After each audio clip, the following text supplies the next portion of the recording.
आप समझ में नौ तत्व पर है गई और उपादेय की चर्चा। अब पहले तो है क्या है यानी छोड़ना। किसको किसको छोड़ना? हाँ, है का मतलब है छोड़ना। कर्म बंधन की स्थितियों को छोड़ देना, पापकारी प्रवृत्तियों को छोड़ देना, अशुभ प्रवृत्तियों को छोड़ना, आश्रव को छोड़ना है, या मोक्ष के बाधक तत्व को छोड़ना है। ज्ञेय मतलब हाँ, ज्ञेय का मतलब है जानना। किसको जानना? हाँ, सब कुछ जानने योग्य है, अच्छा हो या बुरा हो, जानना सबको ही है। क्योंकि जब तक हम जानेंगे नहीं तब तक ये विवेक भी नहीं कर पाएंगे किसको ग्रहण करना है, किसको छोड़ना है। तो जानने के लिए सारे विषय खुले हैं, नौ ही तत्व खुले है, छह द्रव्य खुले है, शुभ प्रवृत्ति भी है, अशुभ प्रवृत्ति भी, सब कुछ खुली है जानने के लिए। और उपादेय ग्रहण करने योग्य। ग्रहण करने योग्य क्या? जो मोक्ष में साधक बनते हैं उन तत्वों को ग्रहण करना, बाधक को छोड़ना और साधक को ग्रहण करना। तो नौ तत्व में जीव है ही है या उपादेय है?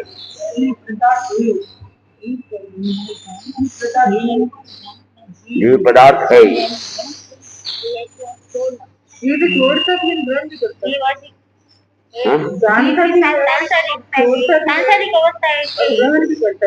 हाँ, जीव है ही है, क्योंकि जो नौ तत्व में पहला तत्व जीव है वो क्या है? कर्म से बंधा हुआ है, इस संसार में परिभ्रमण करने वाला है। तो इस संसार में परिभ्रमण करने वाली जीव की जो अवस्था है वह क्या है?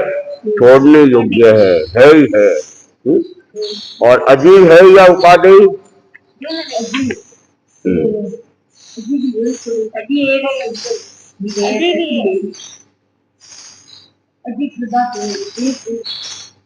क्या हुआ? अजीब है ही है, क्योंकि हमारे साथ जो कर्म बंधे हुए वो क्या है? अजीब है ना। तो उनको रखना है क्या? है? नहीं रखना है ना। है? ये आत्मा इस शरीर से जुड़ी हुई है? औदारिक शरीर मान लो नहीं भी रहेगा तो भी तेजस और कार्बन शरीर तो रहेगा ही रहेगा। और शरीर क्या है? पुद्गल है, पुद्गल वो अजीव है। अजीव को तो छोड़ेंगे तभी जीव मुक्ति होगा, नहीं तो मुक्त नहीं हो सकता है। तो अजीव है ही है। और पुण्य है ही के उपादेय? पुण्य है ही है। पाप है ही है कि पुण्य है ही है?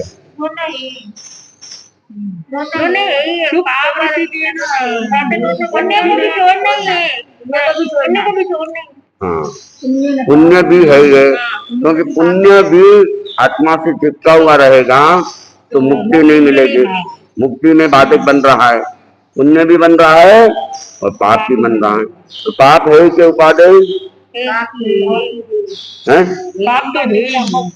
है, पाप है ही।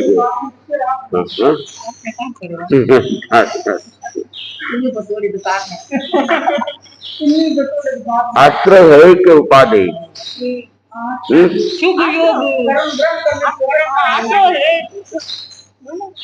हाँ बोलो।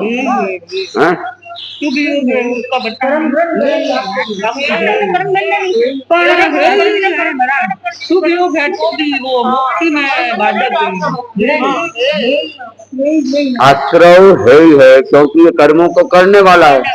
अपने को तो कर्मों को मुक्त करना है, कर्मों को करना थोड़ी है। चाहे शुभ कर्म हो चाहे अशुभ कर्म हो, दोनों ही कर्म जब तक रहेंगे तब तक आत्मा भटकती रहेगी। तो कर्मों से मुक्त होना है और आश्रव कर्मों को उत्पन्न करता है, ग्रहण करता है, इसलिए आश्रव छोड़ने योग्य है ही है। संबर है कि उपादेय? क्यों? हाँ, वह कर्मों को आने नहीं देता है, कर्मों को रोक देता है। इसलिए जब कर्म नहीं आएंगे तो वो तो मोक्ष में सहायक बन जाएगा। हाँ? और निर्जरा, निर्जरा भी उपादेय है, क्योंकि वह कर्मों को साफ करती है, कर्मों को दूर करती है, मोक्ष के नजदीक पहुंचाती है, इसलिए निर्जरा भी उपादेय है। बंद, कर्मों का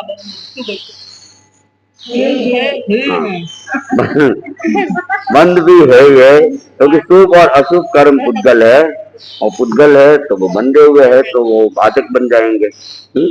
और मोक्ष है कि उपादेय?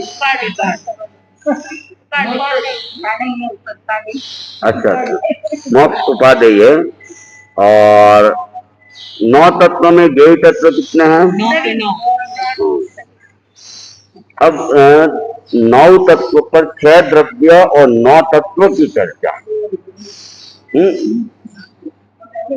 अब जी तत्व में मतलब 6 में कौन है, 9 में कौन है, वो तो मैंने वैसे फर्स्ट दिन ही बता दिया था, इसलिए इतना घबराने की जरूरत नहीं है, समझे ना। तो जी 6 में कौन है और 9 में कौन है?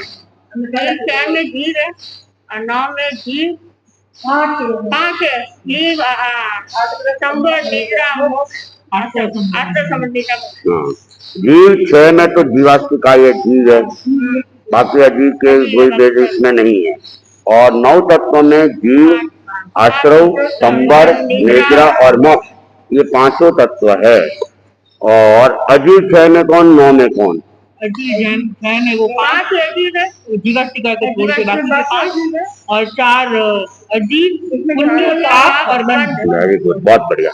तो अजीव 6 में तो 5 जीवास्तिका को छोड़ के, और 9 में 5 जीव तत्व के छोड़ के 4 अजीव, पुण्य, पाप और बंध।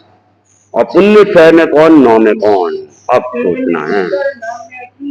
पुद्गल है 6 में तो, और अजीव का पुण्य और बंध।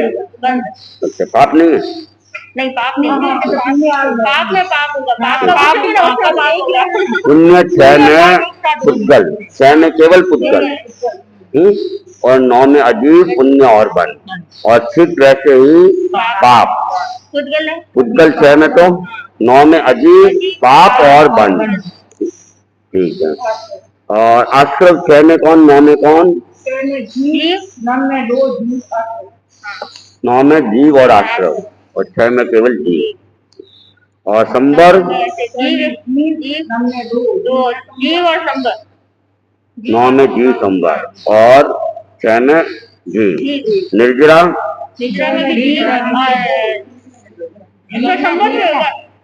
निर्जरा में 9 तत्व में संबर होगा। निर्जरा में संबर नहीं, संबर में निर्जरा। हाँ, पर प्रश्न ये है कि संबर क्या है? संबर होगी वहां निर्जरा अनिवार्य होगी, लेकिन संबर जो है पर्टिकुलर संबर के लिए पूछा जा रहा है, तो संबर 9 में संबर है, खुद तो संबर ही है और जीव है, वहां निर्जरा बात नहीं आएगी। लेकिन जहाँ संबर होगा वहां निर्जरा होगी, ये अलग मैटर है। लेकिन संबर खुद क्या है? तो खुद तो 9 में संबर ही है, और वो संबर क्या है? कर्म रोकने वाली जीव की परिणति, इसलिए वो जीव भी है। लेकिन यहाँ निर्जरा हम नहीं लेंगे, यहाँ केवल संबर, उसके बारे में पूछा जा रहा है। वो होता है तब क्या क्या होता है ये नहीं पूछा जा रहा है। इसलिए पर्टिकुलर जीव और संबर 2 ही है 9 में, और 6 में जीव है। और निर्जरा 9 में तो जीव और निर्जरा, 6 में, और बंद 6 में कौन, 9 में कौन? छह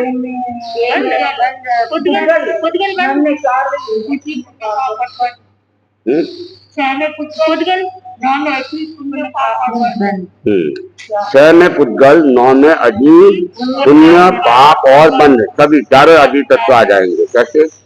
पुद्गल तो इसलिए क्योंकि बंध है ना, वो कर्म पुद्गल है, शुभ अशुभ दोनों। तो 6 में तो पुद्गल है, तो मतलब जीव क्रिया करता है बंद की तो जीव नहीं आएगा, जीवाष्टिका नहीं आएगा।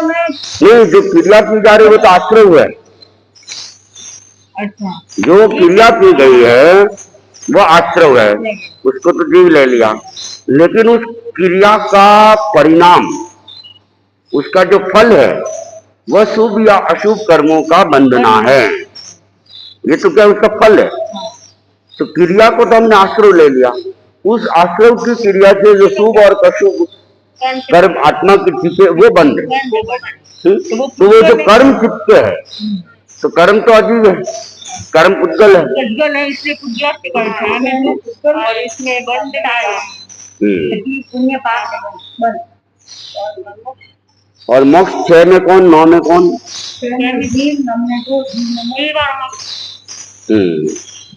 6 में तो जीव, 9 में जीव और बात हो रही है।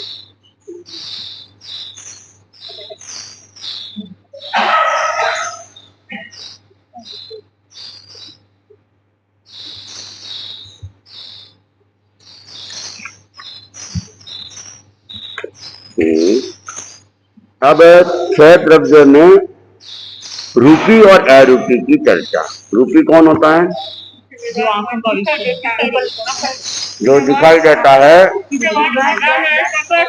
हाँ, जिसमें वर्ण, गंध, रस, स्पर्श पाए जाते हैं, वह पुद्गल कहलाता है। पुद्गल रूपी होता है। रूपी को हम मूर्त भी कह सकते हैं।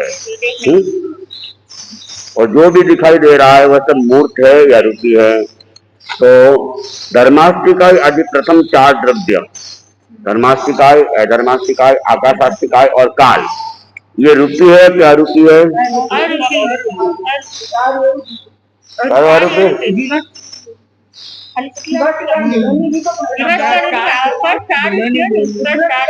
उद्गलास्तिकाय रूपी या अरूपी? रूपी। और जीवास्तिकाय रूपी या अरूपी?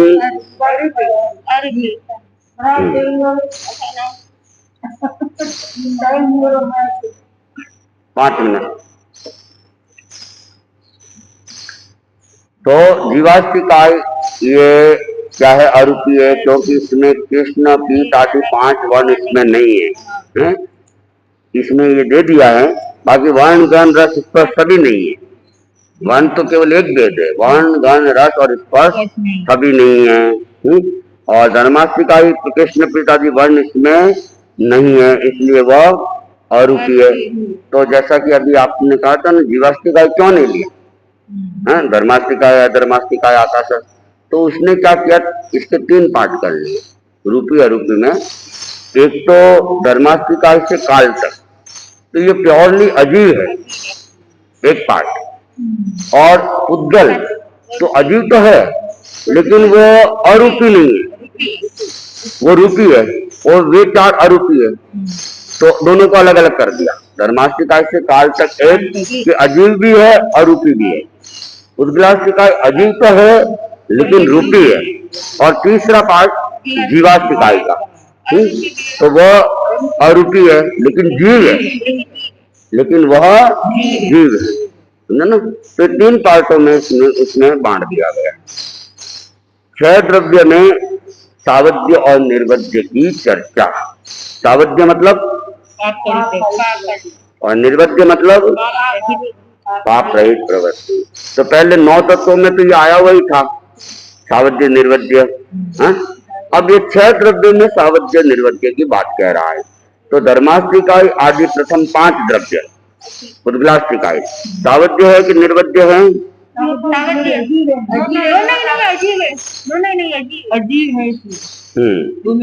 धर्मास्तिकाय से उद्गलास्तिकाय तक 5 द्रव्य अजीव है, इसलिए अजीव होने के कारण से न सावध्य है न निर्वध्य है। और जीवास्तिकाय सावध्य है या निर्वध्य है? दोनों करता है। क्यों करते हो बात क्यों करते हो? तो जीव की जो शुभ परिणति है वो तो सावध्य है, और जो अशुभ परिणति है वो सावध्य है। असुप्रणीति सावध्य, सुप्रणीति निर्वध्य, सुपरिणति निर्वध्य, असुप्रवृत्ति सावध्य। कंफ्यूज मत होना, तो मुझे भी मत करना। नंबर आ गया आपका। छह द्रव्य में आज्ञा में अनाज्ञा की चर्चा। हाँ, आज्ञा और अनाज्ञा वो 9 तत्वों में हुआ था, अब ये 6 द्रव्यों में चल रहा है। तो धर्मास्त्री कार्य यदि प्रथम 5 द्रव्य आज्ञा में कि आज्ञा के बाहर?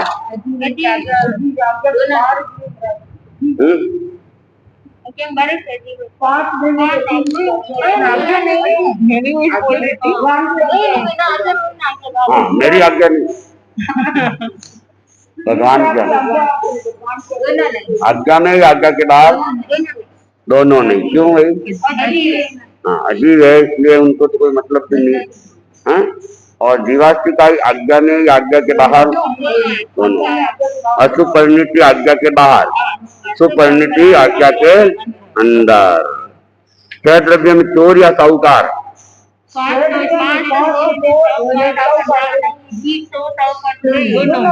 जीवास्तिकाई दोनों ही है। जीव की सुपरिणति भगवान की आज्ञा में है, वो साहूकार, और असुपरिणति जो आज्ञा के बाहर है वो चोर। और बाकी 5 द्रव्य अजीव है, इसलिए दोनों ही नहीं है। 6 द्रव्य में जीव और अजीव की चर्चा। तो धर्मास्तिकाई आदि 5 द्रव्य जीव के अजीव, अजीव, और जीवास्तिकाई जीव के अजीव, जीव। ठीक है, चलो इतना ही रखते एक बार। 12 तक हो गया है। आज बहुत लंबी गाड़ी जल्दी फटाफट खींच गई है।